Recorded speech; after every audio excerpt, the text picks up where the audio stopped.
at some point. Yeah. So now we've got a video.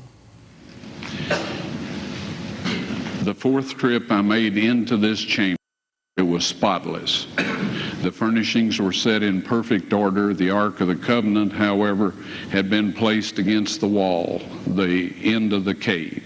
The end of the cave was a beautiful crystal radiating the colors of the rainbow. Now, I know New Age and all that goes in for rainbows, so do homosexuals and all of that. But God used it first, all right? It's around his throne, and it's around his earthly throne. Now, there's no veil in this setup. So it is the earthly, it's God's temple on earth, or his residence where he once dwelt. And anyway, when I found it like this, there were 4 young men standing in there. And I started to say, you know, what are you doing here? And I froze. I couldn't move, couldn't breathe, couldn't do anything. One of the people said, we are the 4 angels that have been taking care of the ark since Moses put the tables of stone in it, right?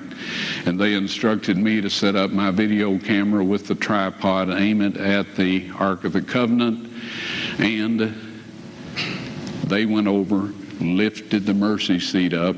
I don't know how heavy it is. I've never tried to lift it, but it's solid gold. And the angel said, take the tables of stone out of there. God wants everyone to see those.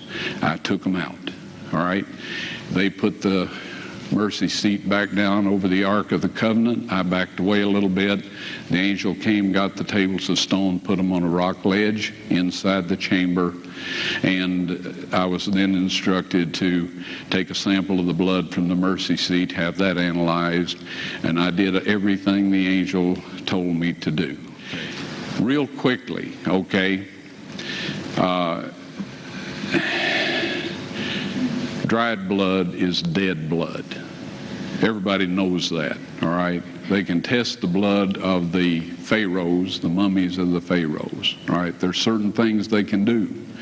They cannot get a chromosome count by any method I'm familiar with, all right? Things keep changing.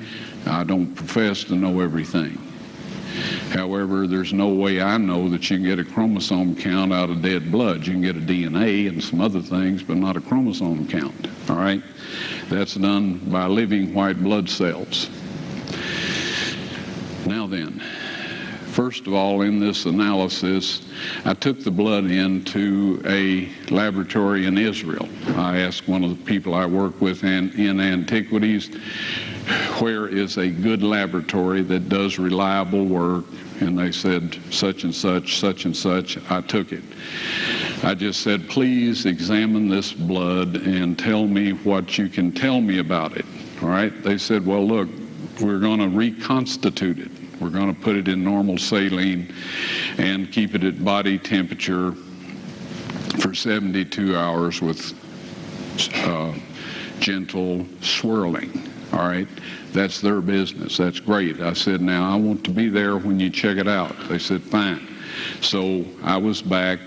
They checked it out. I said, now, they said it's human blood. We can tell that. They did whatever tests they need to do. And then I said, take some of the white blood cells and put them in a growth medium and keep them at body temperature for 48 hours. And they said, well, that'll do no good because it's dead blood. I said, would you please do that for me? And they said, okay, we'll do it. So anyway, I said, I want to be there when you take it out and examine it. So I was back there. They took it out, examined it under a microscope, and the one technician called the other one over there, and then they called the boss over there, and they were talking Hebrew a mile a minute there for a little bit, and they looked at me and they said, Mr. Wyatt, this human blood only has 24 chromosomes in it. Everybody else has 46. You see, 23 from your mother, 23 from your father, 22 autosomes from your mother, 22 autosomes from your father. You get an X from your mother, you may get an X or a Y from your father, all right? This blood had 23 chromosomes from the mother's side, one Y chromosome only. You see, the child could not have developed if they hadn't had the autosomes from the mother. So all of his physical characteristics were determined by his mother's side of the family, her autosomes. His maleness was determined by this one Y that came from a source not a human male. Then they said, this blood is alive. And then they said, whose blood is this?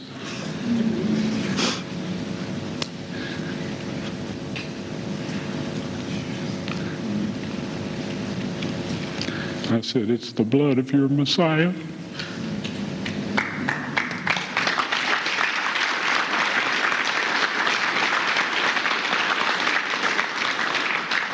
And I assure you, those men's lives have changed. That is amazing. You know, I've heard this from Jim and Penny Caldwell as well. They've picked up on this as well, this research of how the blood is not